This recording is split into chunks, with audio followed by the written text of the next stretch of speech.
En este video voy a tratar de explicarles un poquito sobre métodos iterativos para resolver sistemas lineales, en particular los métodos de Jacobi y Gauss-Seidel, que son los que vimos en la materia, y tratar de entender por qué uno querría usarlos, cómo funcionan, cómo saber que funcionan. Bien, entonces este video lo voy a tratar de dividir en 4 partes. La primera parte, un poquito más teórica, sería por qué uno querría utilizar métodos iterativos para resolver sistemas lineales. La segunda y tercera parte, más relacionadas a este ejercicio en particular, que es el ejercicio 10 del práctico 6 de la materia, donde tienen que probar que si una matriz es triangular superior invertible, el método converge y además lo hace en una cantidad finita de pasos. Bien. Y por último, en la parte 4 va a ser tratar de ver cómo yo sé que la solución a la cual converge, más bien el número, el vector al cual converge es exactamente la solución de mi sistema. Bien, entonces vamos con la primera pregunta. Nosotros sabemos que existen métodos exactos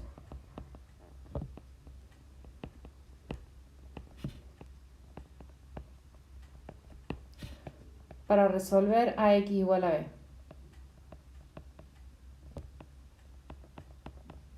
Bien.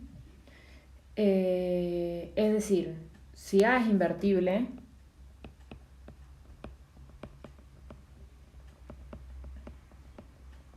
yo tengo distintas estrategias para resolver un sistema X igual a B. Una de ellas es invertir la matriz A y calcular A a la menos 1 por B. Bien, que es una estrategia que uno en general no va a utilizar porque calcular inversas es muy costoso, principalmente a medida que va creciendo mi tamaño de la matriz. Calcular la inversa A es muy costoso, tiene un orden de n al cubo operaciones.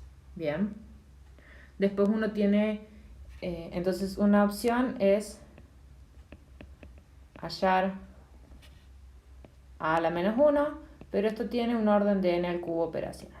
Bien, después tenemos otros métodos como por ejemplo eliminación gaussiana,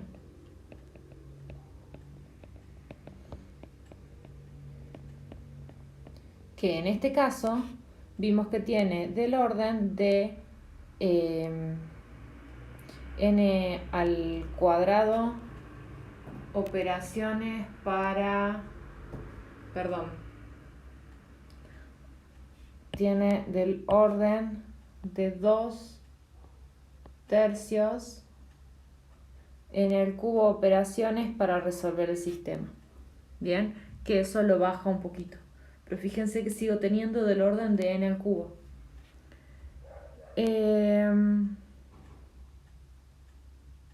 Entonces cuando n es pequeño, quizás n al cubo no es muy grande. Pero ¿qué pasa si yo tengo una matriz 1000 por 1000? Bien, eso significa que tengo 1000 al cubo, cantidad de operaciones para encontrar la solución exacta. Entonces ahí es donde entran los métodos iterativos, ¿sí? Los métodos iterativos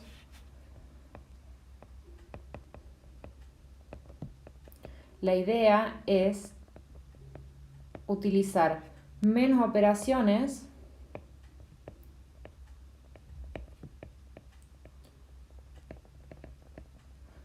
con el costo de no llegar a la solución exacta, ¿sí? Sino llegar a un x tilde que sea cercano a por x, perdón, al x solución. Bien, entonces, ¿cómo sé que pasa esto? Por ejemplo, ustedes pueden agarrar, fíjense en la clase 18, vieron el algoritmo del método de Jacobi y el método de Gauss-Seidel. Ustedes pueden ver, por ejemplo, que Jacobi y Gauss-Seidel toman 2n-1 operaciones por cada iteración.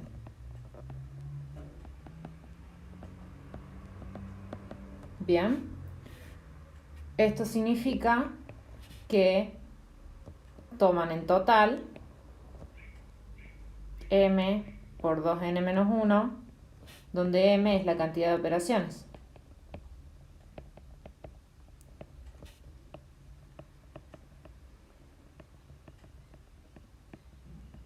Bien, ¿esto qué nos dice? Si yo tengo un sistema 1000 por 1000, bien, y quiero resolverlo con, por ejemplo, eliminación gaussiana, tengo que hacer 2/3 de 1000 al cubo operaciones.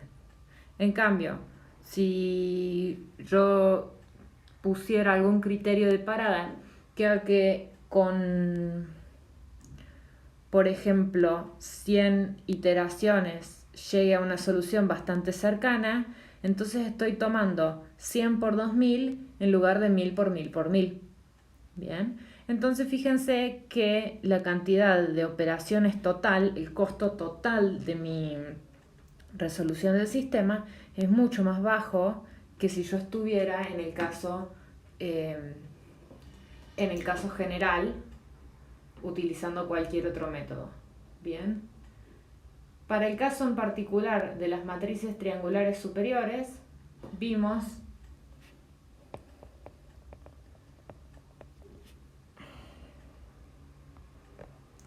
para el caso de las matrices triangular superior,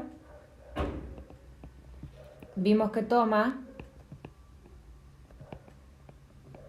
del orden de n cuadrado operaciones resolverlo.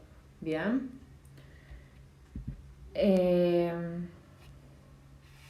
Entonces usar Jacobi y Gauss-Seidel toma 2n-1, y si probamos lo que dijimos arriba de que convergen a lo sumo n pasos, tendríamos 2n al cuadrado menos n, o sea, orden de 2n cuadrado operaciones.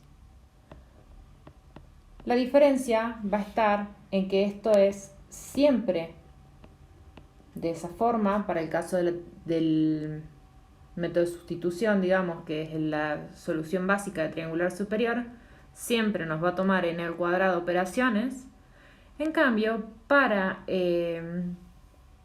Jacobi y Gauss-Seidel vamos a ver que como mucho toma 2n al cuadrado operaciones. Bien, es decir, en el peor de los casos toma 2n al cuadrado operaciones, y lo más probable es que tome menos.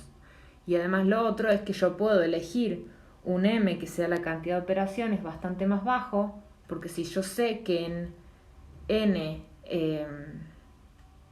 converge, o sea, si yo sé que en n va a alcanzar la solución, yo sé que en realidad un poco antes ya va a estar bastante cerca. Bien.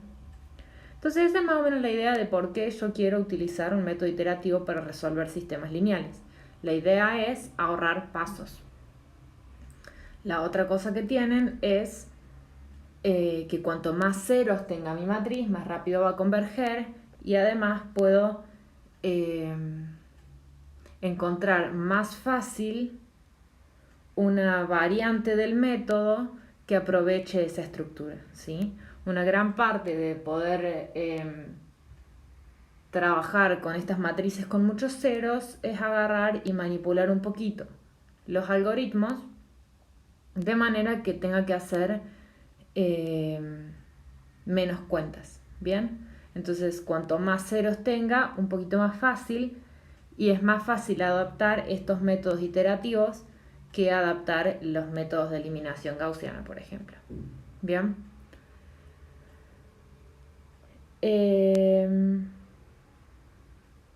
Y la otra cosa, para Jacobi y Gauss-Seidel, lo único que necesito es que los elementos diagonales sean no nulos, mientras que para otros métodos como eliminación gaussiana necesitaba revisar los determinantes de las submatrices principales. Bien. Esto es más o menos como para que puedan darse una idea de por qué existen los métodos iterativos, dado que yo puedo encontrar la solución exacta. Entonces ahora nos vamos a ir a nuestro problema en particular, que es el de demostrar la cantidad de iteraciones, la cantidad de operaciones por iteración no me va a importar, lo que me va a importar es la cantidad de iteraciones que necesito para la convergencia del método de Jacobi y de Gauss-Seidel. Entonces eso nos lleva al punto 2. ¿Quiénes son Jacobi y Gauss-Seidel si mi matriz es triangular superior? Entonces yo tengo una matriz A que está definida como A11, A12 hasta A1n. ¿Y cómo va a ser triangular superior? Voy a tener todos esos ceros abajo.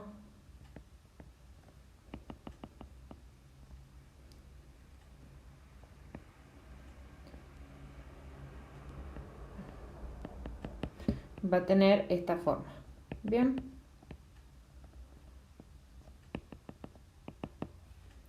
Entonces, esta es mi matriz A.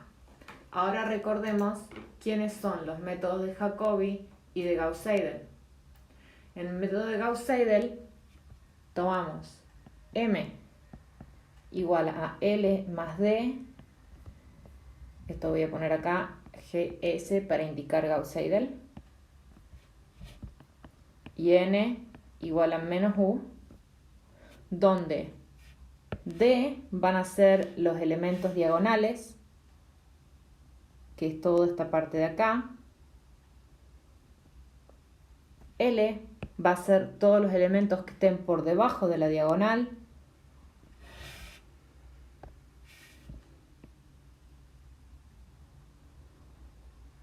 Y U, esto va a ser L. Y U va a ser todos los elementos que estén del lado de arriba de la diagonal.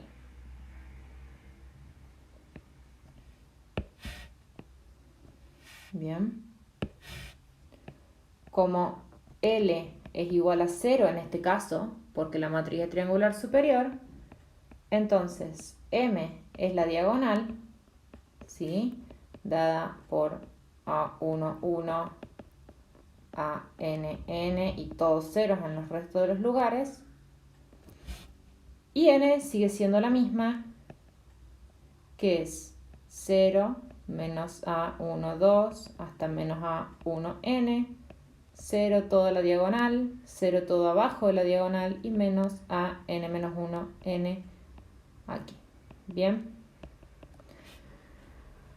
Ahora, ¿quién es Jacobi?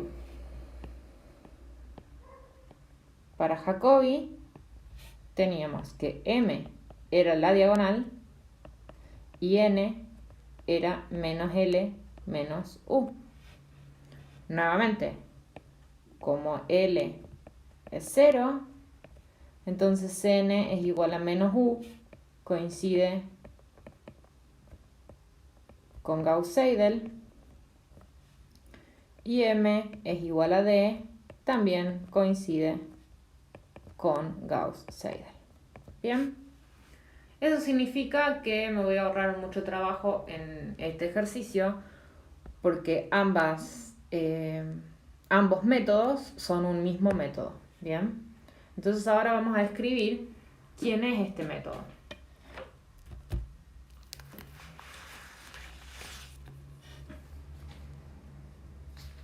Entonces, planteémoslo de forma matricial. Si bien ustedes tienen la fórmula iterativa coordenada, yo lo que voy a utilizar para este ejercicio en particular es la forma matricial.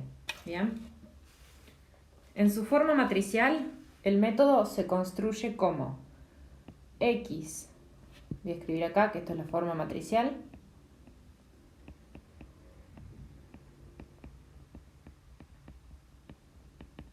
La forma matricial del método es X, 1 igual a m-1 n xk más m-1 por b. ¿Sí? Esta es la forma matricial. Para este ejercicio en particular, yo no voy a utilizar la fórmula definida coordenada a coordenada, pero la pueden usar o para otros ejercicios o quizá para probar este de otra manera. Yo lo voy a usar de esta porque quiero ver cómo demostrar que eventualmente termina dándome siempre lo mismo, es decir, que converge en una cantidad exacta, en una cantidad finita de operaciones. Bien. Entonces, dijimos que M era la diagonal y que N era menos la parte superior.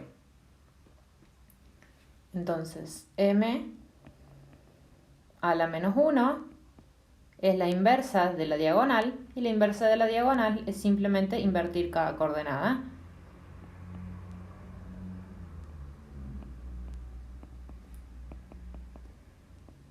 Bien, eso siempre va a ser así con todas las matrices diagonales. La inversa de una matriz diagonal es la diagonal de las inversas.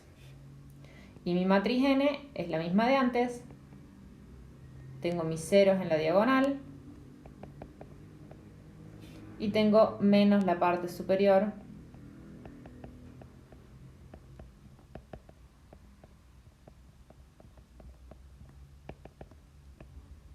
Aquí. Bien. Entonces, M a la menos 1 N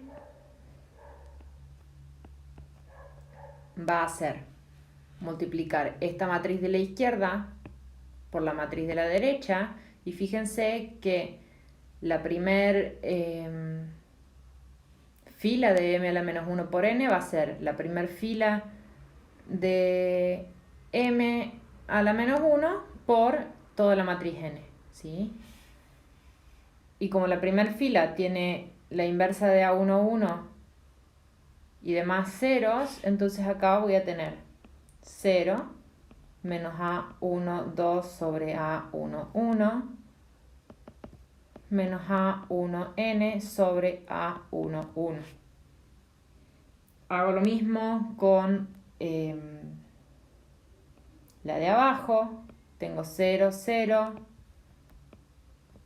Y ahora voy a tener acá menos A1, A2, 3 sobre A2, 2. Bien. Y yo puedo hacer toda esta matriz. Pero en realidad no me van a importar los valores que yo tenga en la parte superior, sino el hecho de que, fíjense, como estoy multiplicando esta matriz N por una matriz diagonal, entonces la forma no me va a cambiar, no, más bien, donde había ceros van a seguir habiendo ceros, ¿sí? Eso significa que la M a la menos 1N, a la cual yo voy a llamar C, va a tener la misma forma que N, es decir, va a tener todos ceros en la diagonal, todos ceros debajo de la diagonal, y acá voy a tener un C12, C1N, Cn-1n. Bien.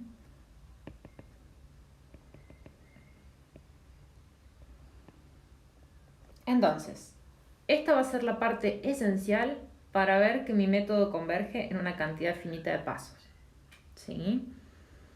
No tanto quiénes son los C sub i, que van a tener que ver con los A y J y los AJJ a la menos 1, sino que va a tener más que ver con la forma de la matriz, que es que tiene ceros de la diagonal para abajo. Entonces, ahora sí vamos a pasar a mi pregunta número 3, que es ¿cómo veo que estos métodos convergen? Entonces, para ver cómo veo que mis métodos convergen, yo voy a utilizar mi forma matricial escrita arriba. ¿Bien? Entonces, como dije arriba, la forma matricial es esta de acá. Es x, k más 1 va a ser igual a c por xk más m a la menos 1 por b. Bien. donde mi matriz C es como yo definí acá arriba, C igual a m a la menos 1 por n. Escribamos entonces cuánto da esto para cada valor distinto de k. Comencemos con k igual a 0, ¿sí? Comienzo a ejecutar mi método con x0 y entonces calculo x1 va a ser c por x0 más m a la menos 1 por b, a lo cual yo voy a llamar i1, ¿bien? Simplemente por ponerle un nombre. No, mejor no, lo voy a dejar así como está. Entonces, mi x1 es c por x0 más m a la menos 1 por b. Veamos quién es mi x2. Mi x2 va a ser c por x1 más m a la menos 1 por b. Y esto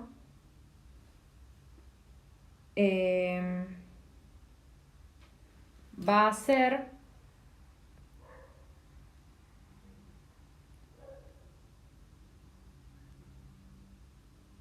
c por cx0 más m menos 1b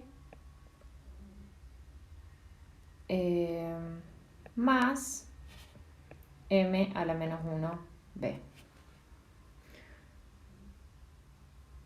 Esto nos da c al cuadrado por x0 más c por m a la menos 1b más m a la menos 1b. ¿Sí?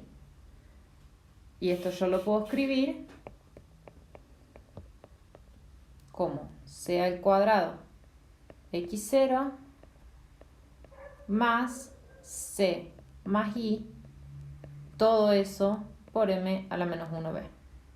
Si quieren, para que no diga m a la menos 1b tantas veces, le voy a cambiar el nombre efectivamente a b tilde. Bien, entonces a esto de acá lo voy a llamar b tilde y voy a estar haciendo siempre xk más 1 igual a c por xk más b tilde. Entonces hagamos uno más, x3 es igual a c por, vamos al de arriba, c cuadrado x2, perdón,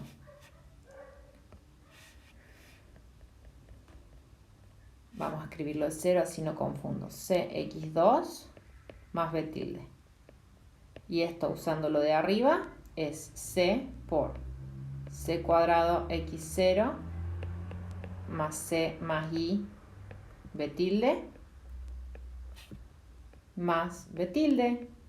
Y esto es c al cubo x0 más c cuadrado más c b tilde más b tilde. Esto es la parte de adentro del paréntesis. Entonces finalmente me queda c al cubo x0 más c al cuadrado más c más i por b tilde. Bien.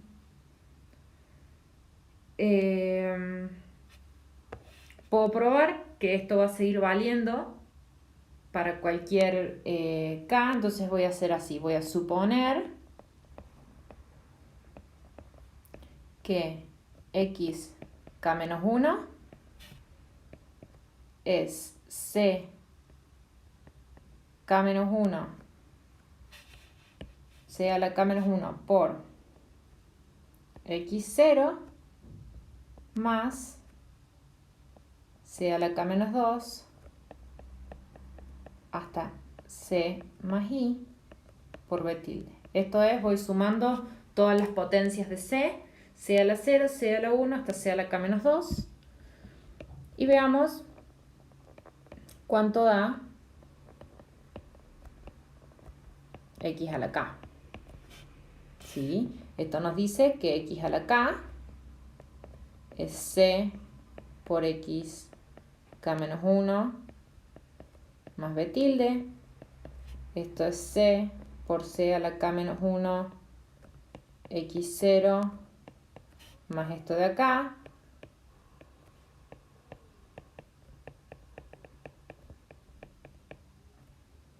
Todo eso más b tilde.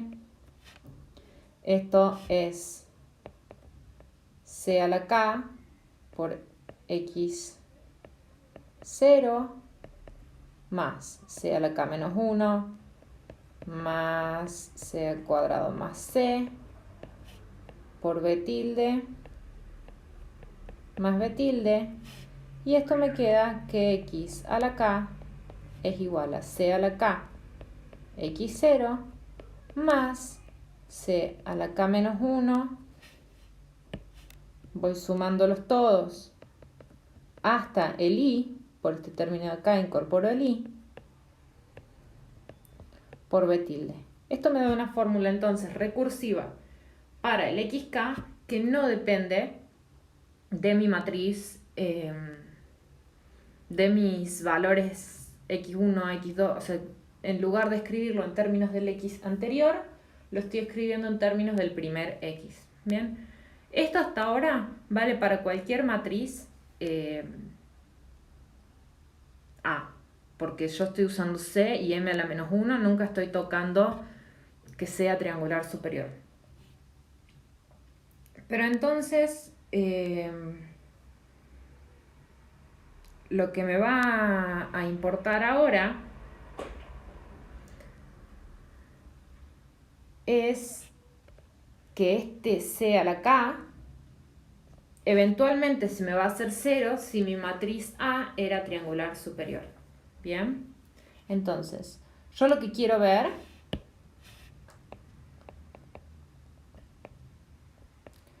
es que x a la n más 1 es igual a x a la n.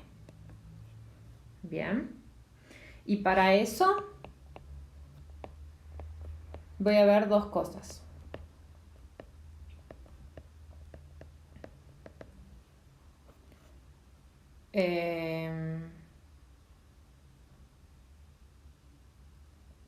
No, en realidad voy a ver una cosa. Voy a ver que c a la n me va a quedar 0. Bien, porque si yo veo que c a la n es 0, entonces x a la n más 1 va a ser igual a 0 por xn más todo un término acá por b tilde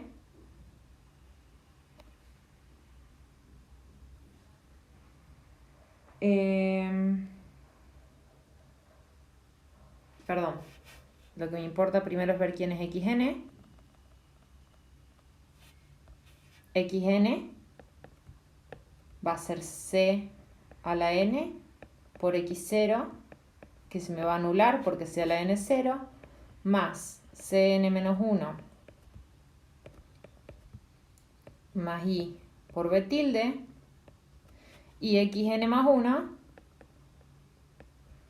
va a ser c a la n más 1 x0, que también es 0, más c a la n más c a la n menos 1 más i por b tilde. Y este de acá también se me va a ir.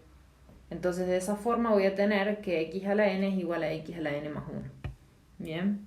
Entonces veamos que c a la n es 0.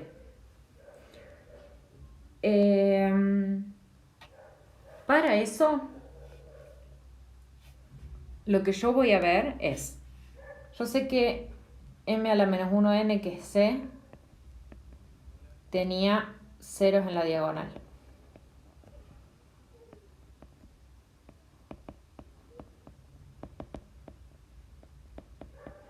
Lo que yo voy a ver ahora es que c al cuadrado va a tener dos diagonales de ceros. O sea, me estoy agregando una diagonal más de ceros. Y voy a tener cosas no nulas acá. Voy a ver que sea el cubo va a tener tres diagonales de ceros. Y todos los distintos ceros van a estar ahí. Y todo lo que esté abajo de la tercera diagonal va a ser todos ceros. Bien. Y así sucesivamente voy a ver que C a la K tiene K diagonales nulas desde la principal hacia arriba.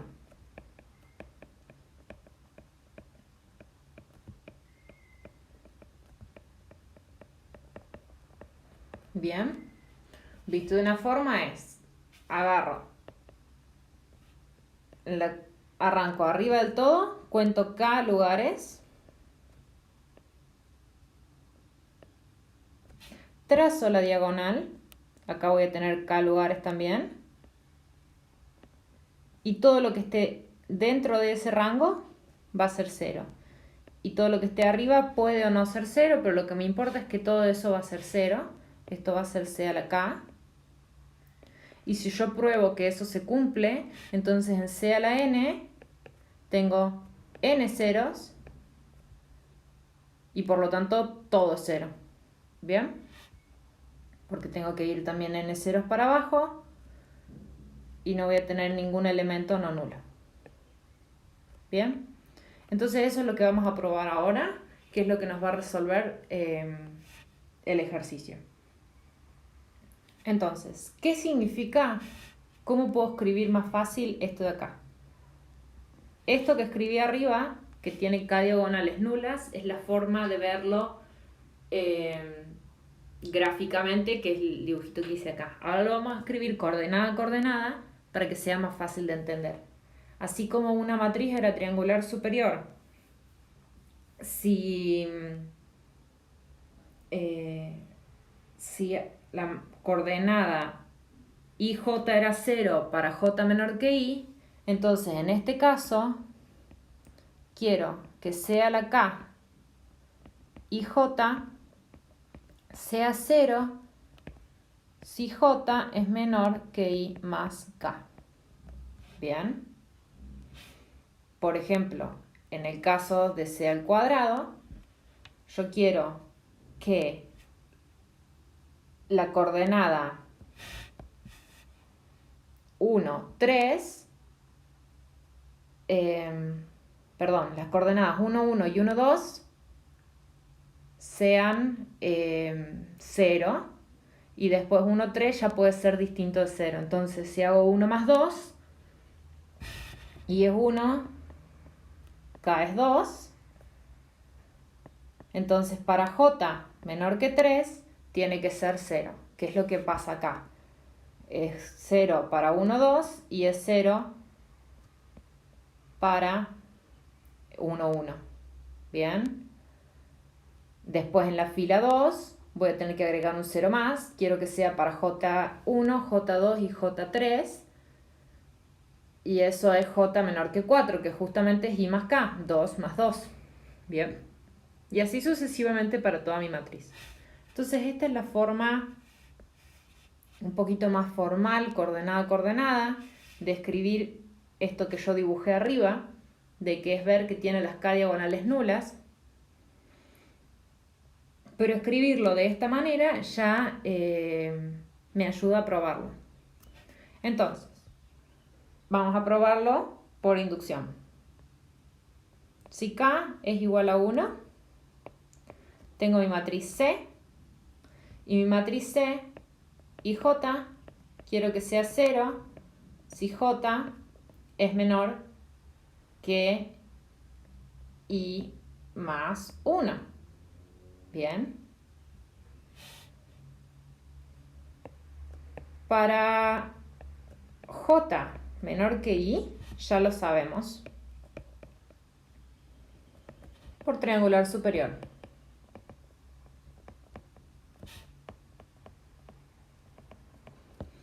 y J igual a I, lo sabemos por diagonal de ceros. Bien, nosotros ya conocíamos la estructura de la C. El J igual a I es el único que nos faltaba para llegar a todos los J menores que I más 1. Entonces para los menores que I es porque es triangular superior y para los otros es porque tiene la diagonal 0. Entonces supongo que vale para K menos 1 y me fijo para acá.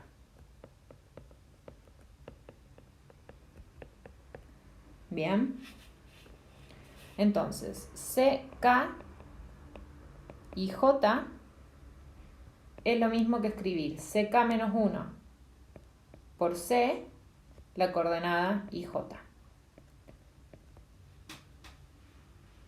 Y esto es la suma para S desde 1 hasta N de la coordenada y S de la matriz CK menos 1 por la coordenada SJ de la matriz C. Por hipótesis inductiva, si S es menor que I más K menos 1, por hipótesis inductiva, CK menos 1 y S es 0. ¿Bien? Porque la hipótesis inductiva es que C a la K sub IJ es 0 si J es menor que I más K. En este caso, J vendría a ser S y en lugar de K tengo K menos 1, entonces S menor que I más K menos 1. Entonces acá tengo la sumatoria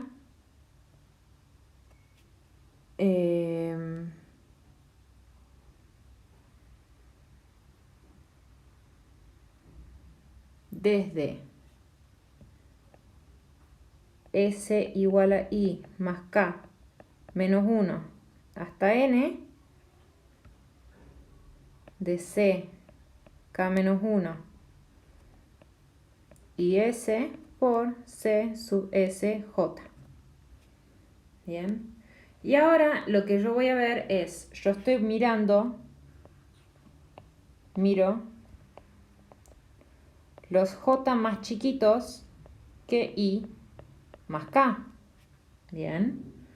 Porque son los que quiero ver que sean 0. Si J es más grande que I más K o igual a I más K,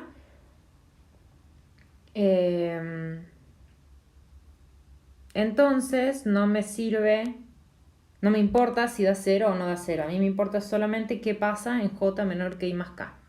Entonces, como J es menor que I más K y S es I más K menos 1, bien, entonces J es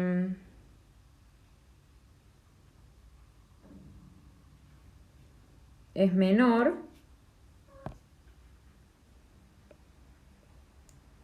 que I más K, que es S más 1. Pero entonces ahora usamos el caso 0. Si J es menor que S más 1, entonces C y SJ, o sea, por el caso K igual a 1, tomando en lugar de I, tomo S. Entonces acá uso el caso K igual a 1.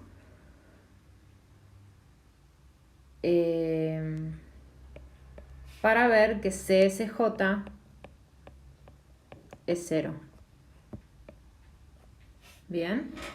Entonces, primero vi que la matriz C a la K menos 1 tenía ceros en ciertos lugares para achicar la cantidad de términos. Y después vi que la otra matriz, la matriz C, tenía ceros en los otros lugares para hacer 0 el producto total. Entonces, si J es menor que I más K, vimos que CK sub IJ es 0. ¿Bien? Entonces,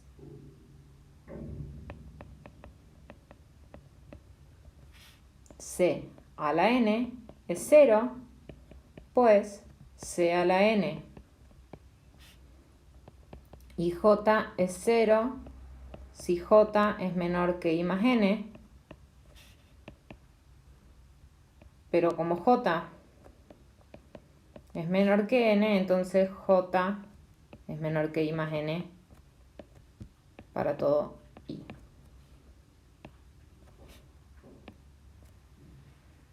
Bien.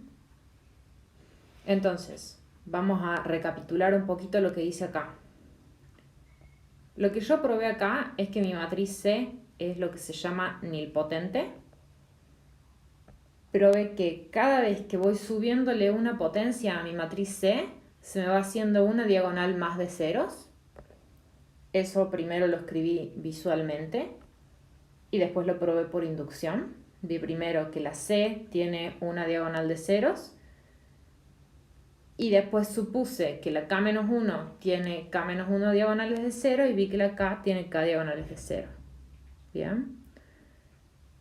Entonces, cuando llego para n tiene n diagonales ceros por arriba de la diagonal principal, lo cual significa es todo ceros. Entonces, como dije arriba, esta es la parte importante, digamos, la conclusión importante. Y como dije arriba, teníamos xn era igual a cn x0 más cn menos 1 suma hasta c más i por b tilde.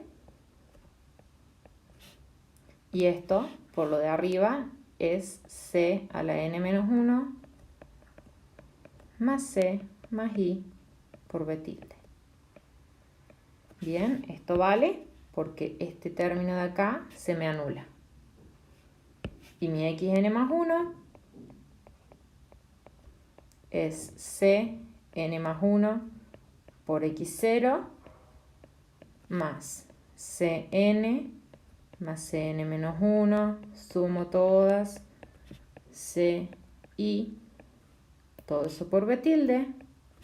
Y nuevamente, si c a la n es 0, la multiplico por c de vuelta, sigue siendo 0. C a la n más 1 también es 0. Y acá esta cn es 0. Y esto va a ser cn menos 1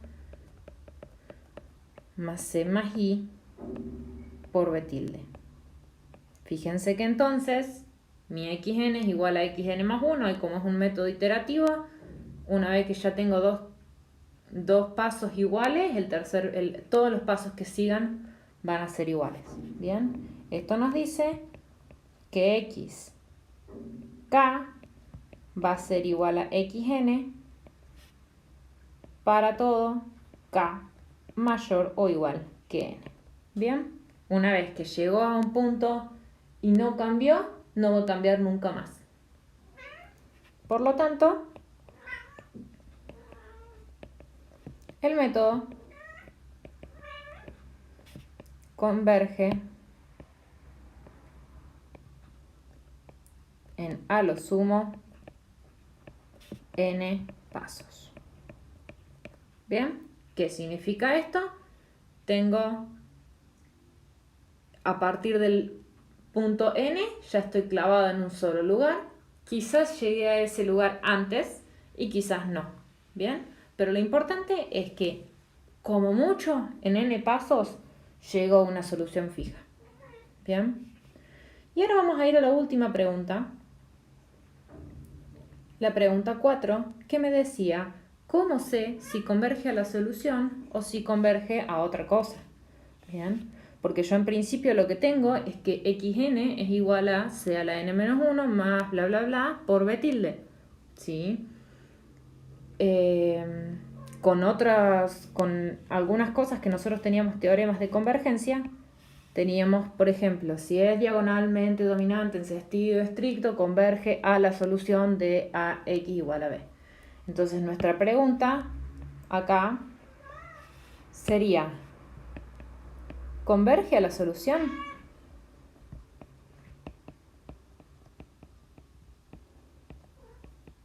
¿O a otra cosa? Bien. Esto tengo dos formas de verlo. Una de ellas es más para este caso en particular, ¿sí?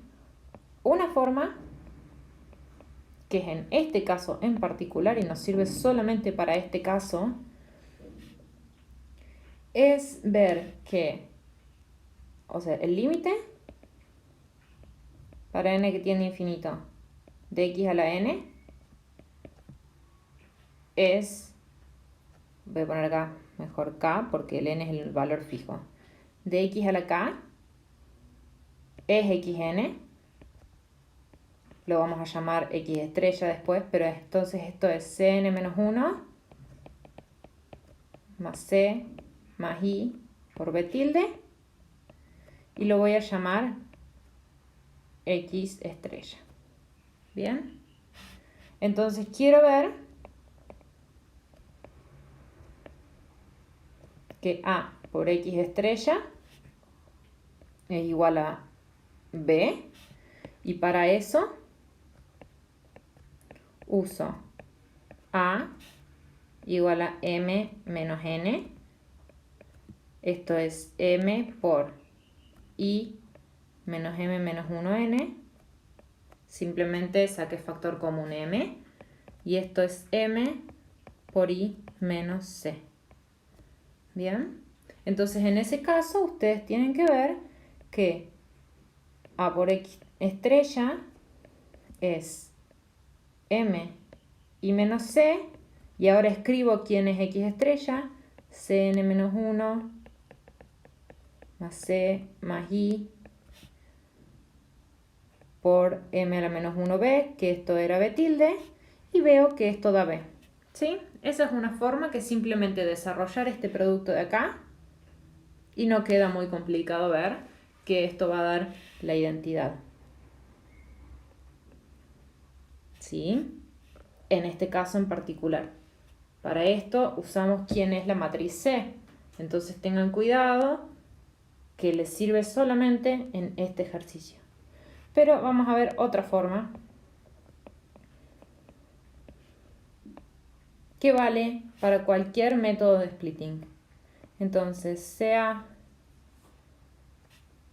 voy a escribirlo como sea, voy a escribir, consideremos un método de splitting.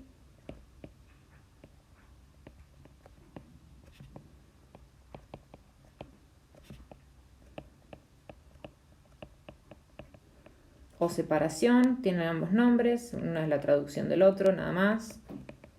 Donde lo que estoy haciendo es pensar en a igual a m menos n, y defino xk más 1 igual a m menos 1n xk más m menos 1b.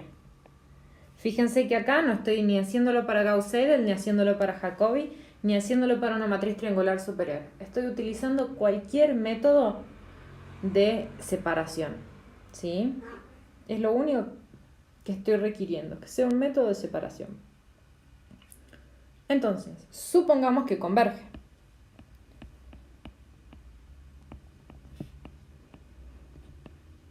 Ojo, que no siempre converge, ¿bien? Esto nos dice que xk tiende a un x estrella cuando k tiende a infinito, ¿sí? No necesariamente el método de splitting converge. Es más, ustedes tienen en el práctico un ejercicio que es el ejercicio 12. Van a tener un sistema donde la iteración de Gauss-Seidel no va a ser convergente, ¿sí? Ustedes no van a probar que no es convergente, pero sí van a ver que se está alejando de la solución en lugar de acercarse. Entonces, acá estamos suponiendo que converge, ¿sí? ¿Por qué eso nos sirve en este caso? Porque en este caso yo ya demostré que converge. No demostré que converge, pero demostré que converge. Entonces, en este caso, supongamos que el método converge a algo y que ese algo es X estrella. Veamos que A por X estrella me da B. ¿Sí? Es decir, vamos a ver que si converge, converge a la solución. Sabemos que no necesariamente converge. Y quizá no cumple las condiciones de algún teorema de convergencia, pero si converge, converge a la solución porque no puede converger a otra cosa. Y acá esto es lo que se parece al método de punto fijo.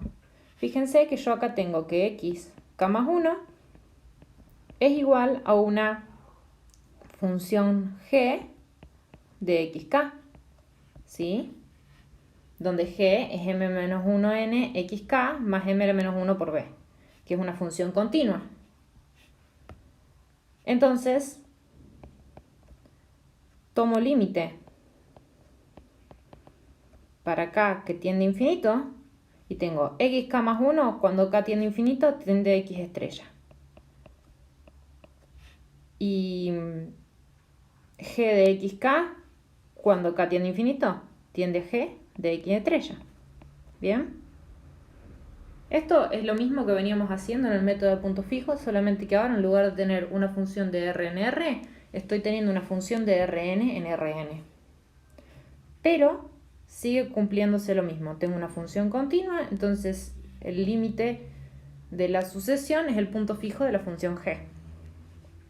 Esto nos dice que x estrella es igual a m a la menos 1 por n por x estrella más m a la menos 1 por b. ¿Sí? Es simplemente escribir bien lo que yo puse acá, que es evaluar la función g. En este paso de acá, lo que voy a hacer es multiplicar a ambos lados por m.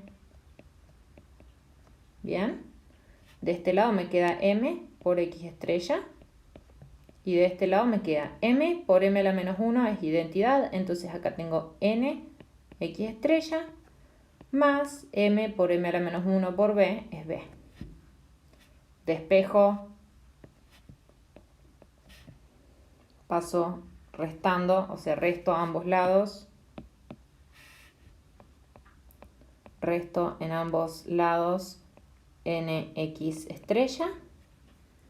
Entonces acá tengo mx estrella menos nx estrella es igual a b. Acá saco factor común x estrella. Tengo m menos n por x estrella igual a b. Y ahora uso que a es igual a m menos n por definición del método de separación. Entonces tengo que a x estrella es igual a b. Por lo tanto, la conclusión acá es, si un método de separación converge,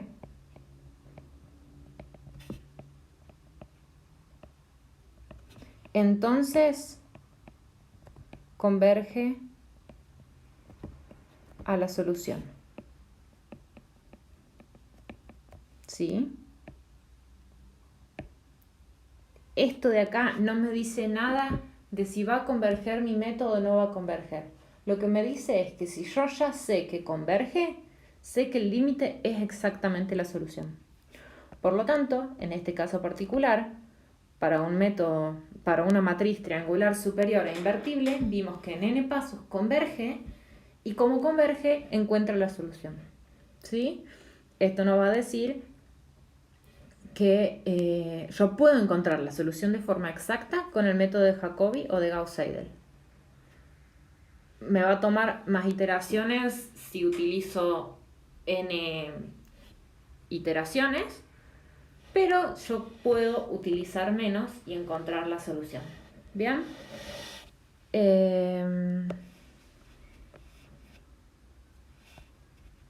Entonces con esto Más o menos quise resumirles un poco lo que son los métodos iterativos, que es algo bastante nuevo para ustedes, pero que en realidad no se aleja demasiado de lo que veníamos viendo al principio de la materia con los métodos de encontrar raíces, solamente que ahora tengo un sistema de Rn en Rn, ¿sí? En lugar de tener un sistema de R en R. Pero entonces el método termina siendo un método de punto fijo.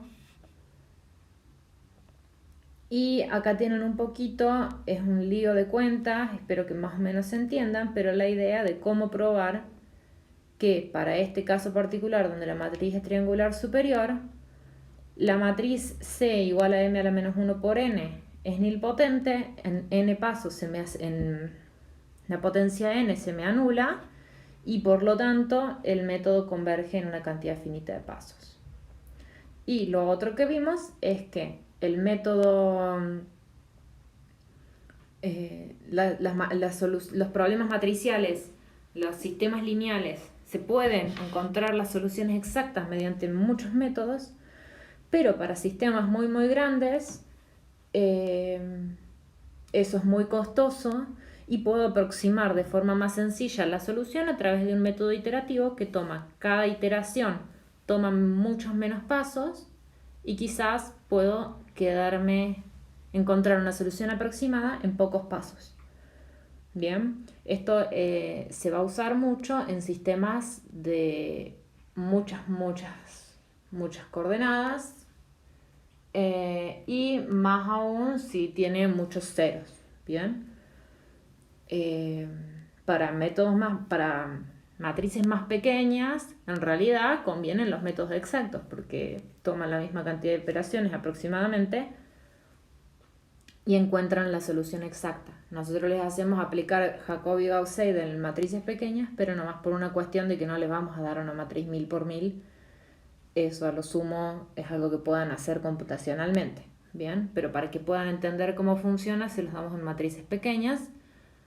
Pero de vuelta, son métodos que se vuelven útiles si mi matriz A en realidad es grande. No son muy útiles en matrices pequeñas,